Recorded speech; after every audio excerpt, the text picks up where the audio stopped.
I'm like, addiction? You're like, what? I'm like, what are you talking about? And I'm like, look, I know you guys are like a top rated place in the country, but you have no idea what you're doing. These are my exact words. I'm like, if I'm an addict or an alcoholic, then so is every other 23-year-old in LA. Like, right, famous last words. At Kroger, we want our fresh produce to meet your expectations, which is why we're dedicated to doing up to a 27-point inspection on our fruits and veggies, checking for things like scarring. In fact, only the best produce like zesty oranges and crisp carrots reach our shelves. Because when it comes to fresh, our higher standards mean fresher produce. Kroger, fresh for everyone. Save big on your favorites with the Buy 5 or More, Save $1 each sale. Simply buy 5 or more participating items and save $1 each with your card. Kroger, fresh for everyone. Everyone loves TV Dad. On the next TV Dad, presented by Progressive, TV Dad explains becoming a man. Son, it's time we had the talk. Okay, TV Dad. You know, drivers who switch and save with Progressive could save hundreds. Oh, is that why my voice is changing? That's a question for your health teacher. Listen to your TV Dad. Drivers who switch and save with Progressive could save hundreds. Progressive Casualty Insurance Company and affiliates. Potential savings will vary.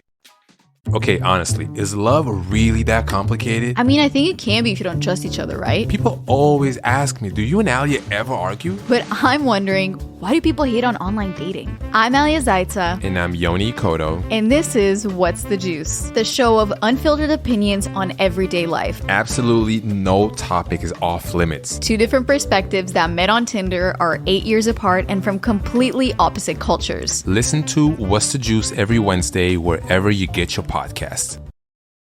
Shh. Welcome to the Secret Life Podcast.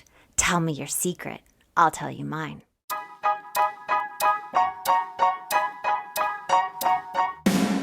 Sometimes you have to go through the darkness to reach the light. That's what I did. After 12 years of recovery in sex and love addiction, I finally found my soulmate, myself. Please join me in my novel, Secret Life of a Hollywood Sex and Love Addict, a 4-time bestseller on Amazon. It's a brutal, honest, raw, gnarly ride, but hilarious at the same time. Check it out now on Amazon.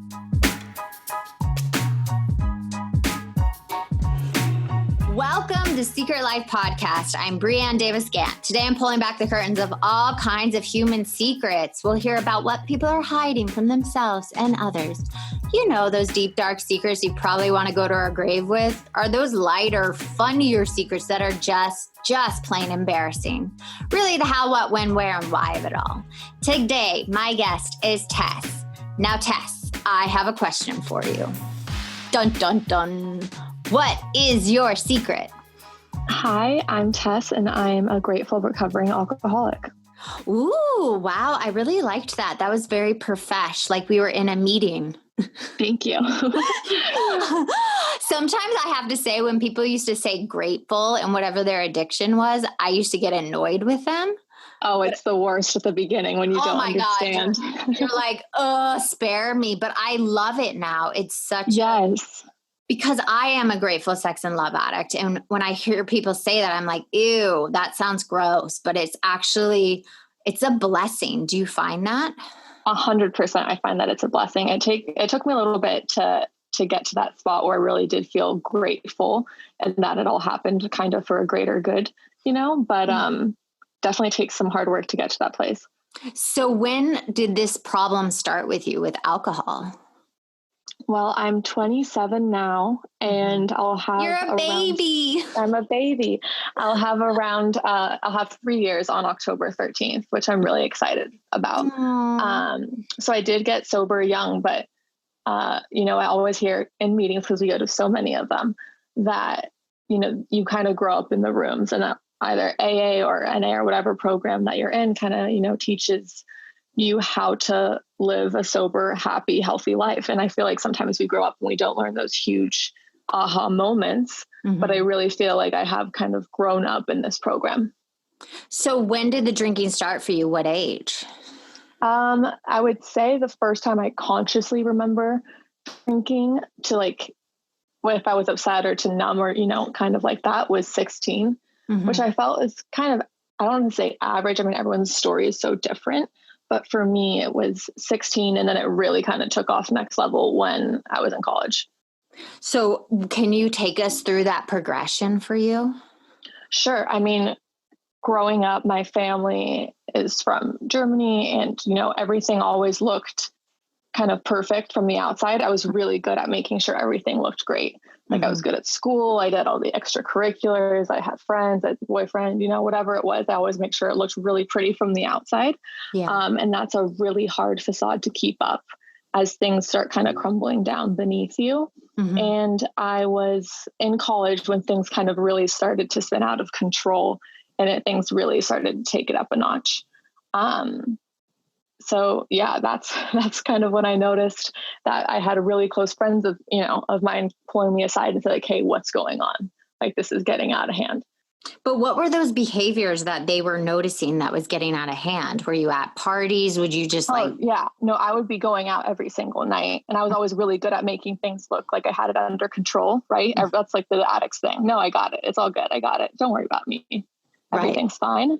And so I was really good at making it look like I had it under control until I didn't have it under control. So I would be going out every single night.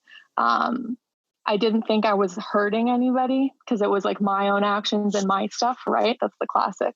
But I wasn't hurting anyone or doing anything, which is just so not true. So yeah, I would say it took me about 4 years. And then I was just, I love to kind of escape. And if I was feeling a certain way on the inside, I had to, find external validation and go out and, have superficial friendships and superficial things to make me have that like hole in my stomach and in my heart feel complete.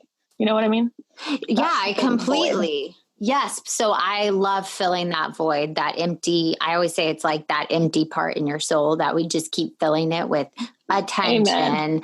Buying dresses, makeup, like eating, like we just keep filling it and it's insatiable. It never is full. 100%.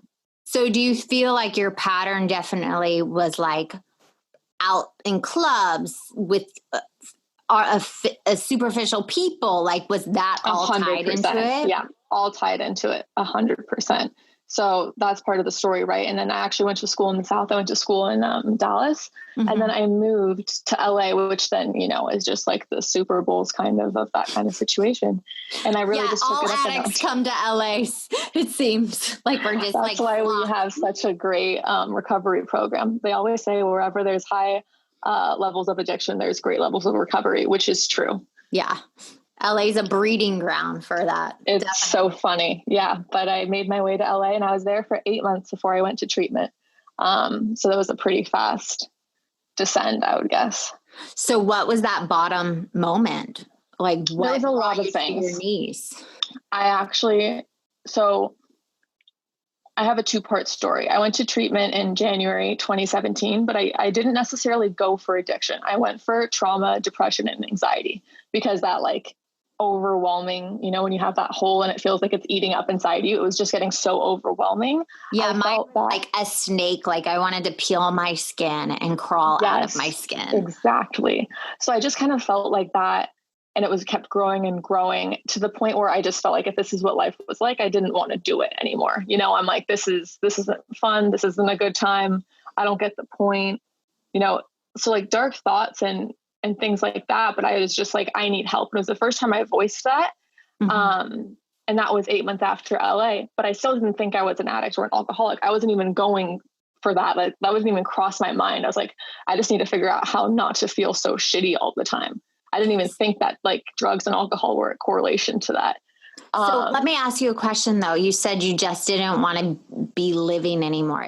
Did you actually have suicidal thoughts or you just didn't want to be on this planet? Like you were like, I'm kind of done. I just didn't get it. I was like so negative and I just felt like everyone was always happy and, had that front or that happiness. And I was like, did I miss like how to be happy 101 class? Like, did I miss that day of school or something? Because everyone seems to have figured it out but me. And so that's how I felt. But I didn't know that's just like the underlying, any type of ism, alcoholism or whatever, however they talk about it in meetings. Like that's kind of the thing of like, am I not enough? I'm not good enough. Why does everyone have this but me? It's kind of all the same underlying system, right? Yeah. Oh, they all are the exact same. Yeah. So I went to treatment, but I just wanted to figure out not to be so miserable. But I did. And, you fill out those giant questionnaires when you get there, like 40 pages, 50 pages of every question you could ever be asked. Mm-hmm. And I meet with the counselor for the first time and he's like, okay, so we're going to put you on addiction track 1. I'm like, addiction? You're like, what? I'm like, what are you talking about? And I'm like, look, I know you guys are like a top rated place in the country, but you have no idea what you're doing. These are my exact words. I'm like, if I'm an addict or an alcoholic, then so is every other 23-year-old in LA. Like, write famous last words. Oh my God, I love it. I love it when people come to my program and they're like, I don't have a problem. I just don't want to be with this person. I'm like, really? You're walking in the room, you kind of saying you have a problem.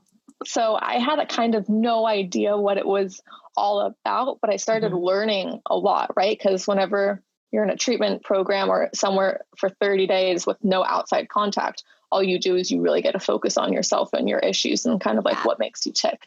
So I was really grateful for the opportunity. I was actually so excited to get to treatment because I remember the guy was like, the driver that picks you up from the airport to take you to the center was like, don't take this the wrong way, but I've never seen someone so happy come here, right? He's like, normally people are kicking and screaming or upset. He just said, you just seem so happy. And I was like, look, I know there's no way in hell that I'm leaving this place worse off than when I came in, which was true. I learned so much and it was incredible.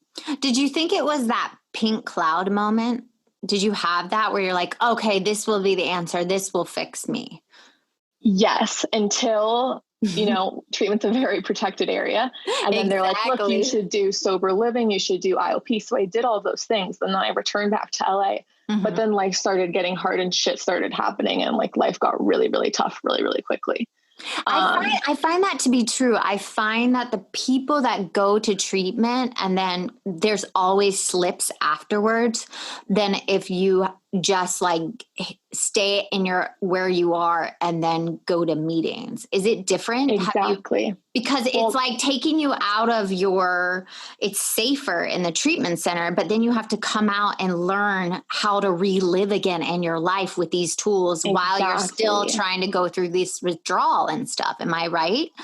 Yeah. I mean, I was in treatment for 30 days, so I didn't have any like withdrawals or anything at home, but then I went to sober living and did that, I think for 2 weeks. And then I was like, look, my apartment's so close to here. I'm just going to stay there and I'll go to IOP and I'll do all the courses and, that kind of stuff. So I did that until June. So that was February till June of more intensive therapy, and stuff like that. But then, life started getting really tough. I had a friend who died of a fentanyl overdose at the end of June. He was like 23 years old. And that's just, that's when you're like, oh shit, this is real. Like this actually happens. Yeah. And so that was a really hard thing to understand because it was someone so unassuming. You're like, oh, that person has it all together. They're doing great. You know what I mean? Yeah. And then that kind of was one of the reasons. And then I had 2 more instances. One where a really close friend of mine was also in the ICU because of drugs. And then the last one was I came home and my roommate was having some type of like overdose from Xanax. And so I was like, if every single person in like my life that's been closest to me over the past, 10 months or so, however long it was, is like dying or nearly dead, like, I just feel like I was dancing with the devil. And so like that night after I went home to my roommate and she was in the hospital, I was like, never again. I can't do this because I felt like I was next. Wow. And so that was October 12th. And then my sobriety date was October 13th. Wow. I mean, so sad, but at the same time, that's such a God shot for you to like. Such a God shot. Yeah. It's in your face and it's like, this is going to be you next. Look at all these people around you and you have a chance to save yourself. And the beautiful part of that story is that both of those other 2 people are now sober as well. Oh, that makes me so want to cry. That makes me. I know it's very full circle and it's very interesting, right? At Kroger, we want our fresh produce to meet your expectations, which is why we're dedicated to doing up to a 27-point inspection on our fruits and veggies, checking for things like scarring. In fact, only the best produce like zesty oranges and crisp carrots reach our shelves. Because when it comes to fresh, our higher standards mean fresher produce. Kroger, fresh for everyone. Save big on your favorites with the Buy 5 or More Save $1 each sale. Simply buy 5 or more participating items and save $1 each with your card. Kroger, fresh for everyone. Here's a question that just hit me, and I don't know if you even know how to answer it, but you're younger than me, and I feel like I've been, sober for 11 years now and sex and love addiction, but I feel like recently younger and younger people are coming into recovery programs, 12-step and all that, because I feel like the younger generations are even more disconnected. Are you finding that true with your generation and everything going on? I don't know what it was like previously, obviously, but for right now, there's definitely I'm not the only one. Let's put it that way. There's definitely a lot of young women, cool women, our meetings, because I definitely go to women's meetings more. They're full.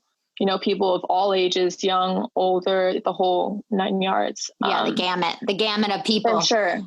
There's everyone. But for me, I know getting sober I had that hole, right? And I kept trying to fill it and nothing was ever filling it. And then when I started getting some clarity and some momentum about what was actually happening around me, the greatest shot that I have to live a life of someone that I'm proud of and I'm proud of who I am and a life of true happiness is to do it sober. And so I was really lucky that I got that revelation at a young point in life, because some people it takes a little bit longer and everyone has their own path, and that's totally, incredible. But for me, I was really fortunate that I picked it up very young. Yeah. I mean, my husband, which he talks about, but he got sober at 19. That's incredible. Yeah. And he got sober at 19. But what I was talking about is with the social media, everything being out there, all your personal stuff, this filter society we live in where you put filters and you make it look perfect. I feel, and I'm getting the gist, that more and more people are disconnected from their reality and living I would agree fantasy. With that, for sure, which is why I love having these types of conversations. And it's interesting, right? Because I would think what would it be like if I didn't have an outlet like AA, right? That's when you hear the really raw conversations, emotion, all the ups and the downs, you hear all of it.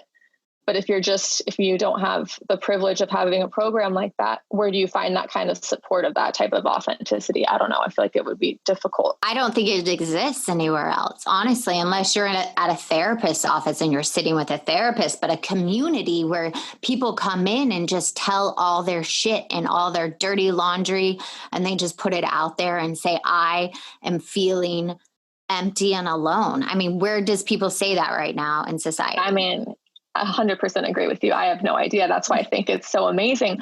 And also just because this whole COVID quarantine, shit that's been happening, it's been so wild.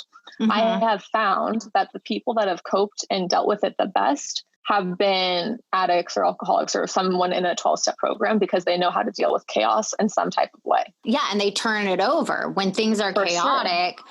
And we have no control. This whole situation sees that we have no control over anything in the world, right? 100%. Yeah. And before, I always thought I make my path. I have control over, all that stuff. And really we have no control. So it's turn that over to God or your higher power or whatever you want to call it ASAP, because that's the only way you find serenity and peace. I couldn't have said it better myself. I think people also being so willing to try to figure out a new solution in this time. Okay, we can't go to physical meetings. We'll do Zoom meetings, right? And now you can be anywhere, literally in your house, and connect to however many millions of meetings there are online right now, and just pop in and share your experience, strength, or hope with someone. And, we figured it out and we move forward. And I think that type of adaptability has been huge as well. My fiance is also in a program. And so I feel every moment with him is a meeting. Because that's all, they always used to say that it's just, you need two people to have a meeting. That's all it is. It's true. I mean, my husband and I, our whole conversation almost every day is about, okay, can we turn that over? How are you feeling? You triggered me when you said this, like it's this whole other form of, and it's so lovely to talk to you. I didn't know your fiance or you were engaged is also in a program. Yes. How is that as a couple? Can you explain to our listeners? It's beautiful. It's definitely a blessing because I feel like we both know how to properly communicate and not to say, right, that like you don't have your ups and downs and like your fights and things of that nature. But I think we also met in treatment. So I'll preface that our stories definitely coincided on day one. Mm-hmm. And so we met in treatment and then disconnected a little bit and then kind of came full circle. And it's been pretty crazy. I mean, we both go to meetings. We both know, what we're supposed to do. We have conversations. We talk about if we're triggered, if our feelings are hurt, we use I statements. We don't try to blame, not to say that it doesn't get into that. We don't have fights and things like that, but it's definitely much more, I feel, manageable. And I feel like you're on the same team.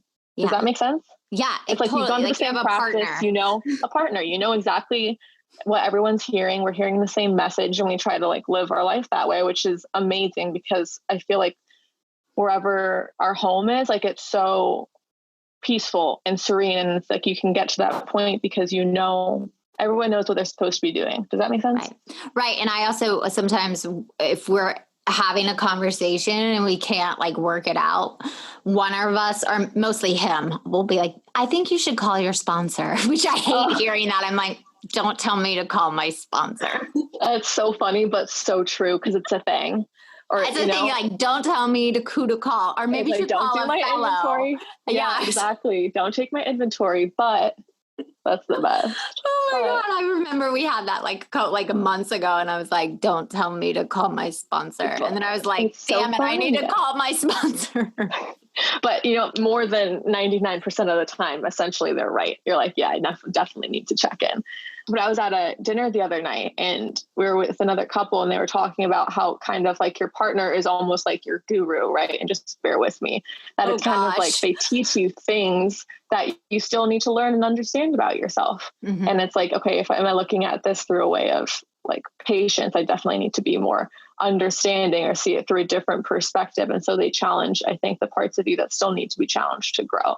So that's been the best for me. Yeah. I definitely think you pick someone that can trigger those things that you still need to look at. And it's your choice to lean in and do the work and take responsibility. Exactly. Because I believe if you don't work it out with, a healthy partner, that you're just going to be replaying those scenarios with the next person. Yeah, exactly. You're going to replay the same tapes until you figure out how it goes.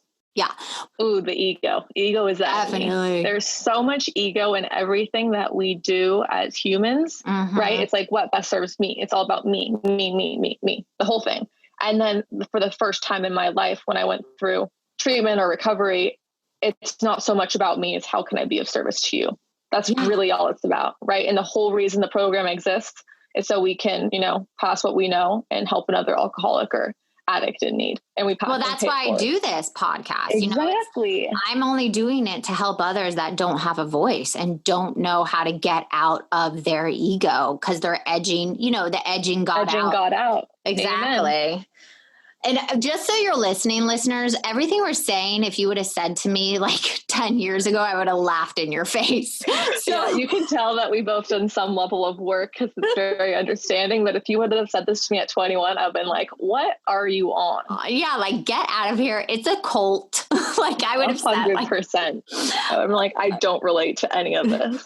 And my last question for you, and it's for the listeners, if, especially a younger 23-year-old, 22-year-old, 21-year-old is, struggling with excessive alcohol and the lifestyle and all that you encountered, what would be your advice for them if they're finding that hole, finding that they don't really like themselves or they don't know what's wrong?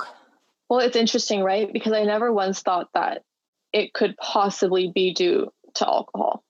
I was like, I actually felt better when I was drinking, but then I'd be coming home and I would feel hungover the next day, right? And then I would feel worse. And it was just this spiral this slow spiral. I kind of felt like, in Alice in Wonderland, when she falls down the rabbit hole, I felt like I was always in that free fall. I remember drawing that when they say like, draw a picture of like Disney, like, figure that like you feel like your life relates to. And that's what I drew. I just felt like I was always falling down. Mm-hmm. And so sometimes I feel like if you've never been around AA or things of that nature, like you necessarily wouldn't know. Sometimes people are like, hey, I heard your story, or you want to come into a meeting with me. I didn't have any friends that were in recovery, obviously, because your circle, you kind of are who your circle is. Right. And so the people I was hanging around weren't talking about AA meetings and, and getting so, yeah, that wasn't my conversations. And so it wasn't until it was such a blessing to be able to go to treatment. And I went for literally depression, trauma, and anxiety. And it was so funny because when you're there, you're like, hi, I'm Tess. I'm an alcoholic addict. Like I was literally there for everything but physical pain because I didn't have any broken bones or like major surgeries. Mm-hmm. So I was in every single program, like addiction, alcoholism, trauma, depression, anxiety, all these different things. But I learned so much from that. From learning that is how I learned that it was really alcohol and my relationship to alcohol and my relationship to myself that drove me to drinking. That was what I needed to look at. And so I think for me, I was turning to using and drinking because I didn't do the work yet. You know what I mean? I wasn't exposed to doing the work. And I guess I wasn't ready to, otherwise it would have happened earlier. But I had no idea how much work it would take to learn how to, that's the only thing that fills the hole is doing the work. Oh yeah. The only thing. It's the only thing. And when I started doing that, then I started feeling better. And I was like, okay, this is directly correlated. Yeah. 100%. I always say that work you do on yourself, that nobody can take it from you. Nothing on the outside can take it. If your fiance or my husband leaves me or anything, the work you do on yourself is yours and yours alone. 100%. It's yours and yours alone for forever. Yeah. And that is such a strong thing, I think. And the ability to stay sober through hard things, and that just like keeps adding to that. You know what I mean? Now it's what I'm most proud of. And it's what I hold probably nearest and dearest to me in terms of someone who's young and thinking that they might be struggling with the same things. I would suggest like hopping on a meeting and seeing if that's the space where you relate the most, because it wasn't until like I started hearing other stories where I really was like, oh, that's me. I saw myself in other people. I heard similar stories and I was like, hey, it's not the same exact thing, but I can relate to you. I can relate to the same underlying feelings. Yeah. And that's just why I think the program is so special and why it's so great and helps so many people, because we're all kind of the same but different. No, we're all the same. We all have fears of abandonment. We all want to be loved. We all want to feel worthy. And, all those things as humans want to feel. For sure. Well, thank you for coming on and sharing your story with us. It is just... Thank you so much for having me. And I'm so grateful for you for doing this. I'm so grateful for having this and being able to share the story on your platform. So thank you so much for having me. And if you want to be on the show, please email me at secretlifepodcast@icloud.com. Until next time.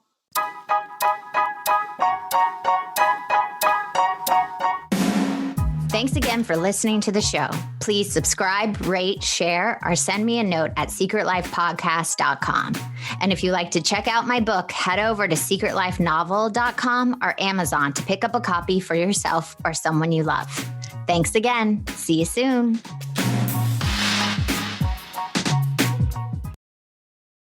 He's kind and he's funny and he's also mustachioed. He solves all your problems by the end of every episode. TV Dad. Everyone loves TV Dad. TV Dad. Unlike a real dad, he never hollers. And he tells you how Progressive can save you lots of dollars. Listen to your TV Dad. Switch to Progressive and you could save hundreds. Progressive Casualty Insurance Company and Affiliates. Potential savings will vary. At Kroger, we want our fresh produce to meet your expectations, which is why we're dedicated to doing up to a 27-point inspection on our fruits and veggies, checking for things like scarring. In fact, only the best produce like zesty oranges and crisp carrots reach our shelves. Because when it comes to fresh, our higher standards mean fresher produce. Kroger, fresh for everyone. Save big on your favorites with the Buy 5 or More, Save $1 each sale. Simply buy 5 or more participating items and save $1 each with your card. Kroger, fresh for everyone.